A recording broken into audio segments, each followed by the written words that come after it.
3 months into my pregnancy, my husband suddenly asked for a divorce. I rushed to find him, only to overhear him chatting with a friend, claiming he had been reborn, that he'd come back in this life specifically to make things right with his childhood sweetheart, Delia Pruitt. His friend was stunned. "Are you out of your mind? Your wife is 3 months pregnant? Aren't you afraid she'll get so angry she'll terminate the pregnancy?" James Stevens laughed it off, utterly unconcerned. "Why would I worry? Linda Hayward went through 10 rounds of IVF to finally get pregnant. There's no way she'd just throw that away. Besides," he continued, "if she divorces me, she can go back to her parents. But Delia has no family. After divorcing that deadbeat, she's been raising her kid all alone. Do you know how hard that is? I've got it all figured out. Once Delia's child turns 10, I'll go back to Linda. It's only 5 years, no big deal." I stood frozen outside the door, numb to my core. My fingers moved on their own, dialing a number. "Hello. I'd like to schedule an abortion as soon as possible." Later, James deliberately arranged for us to finalize our divorce on the same day he and Delia would register their marriage. But this time, things were different. That day, the man who had always been so aloof, so coldly composed, looked like he'd lost his mind.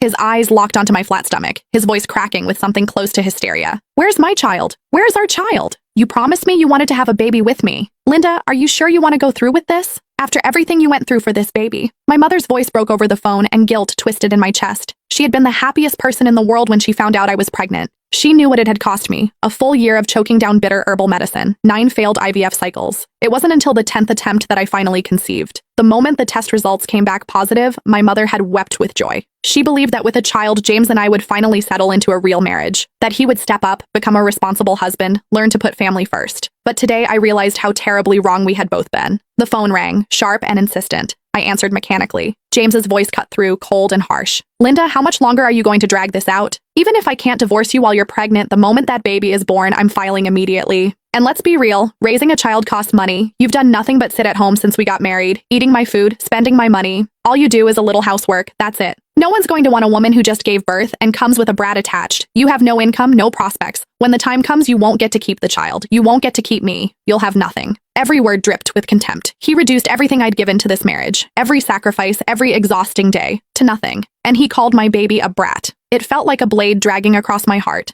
slicing it open all over again. "James." My voice came out quiet, steady. He went silent on the other end. "I agree to the divorce." A pause. Then his tone shifted, bright with barely contained excitement. "Really? Great. Let's do it in 5 days." His voice softened, turning almost coaxing.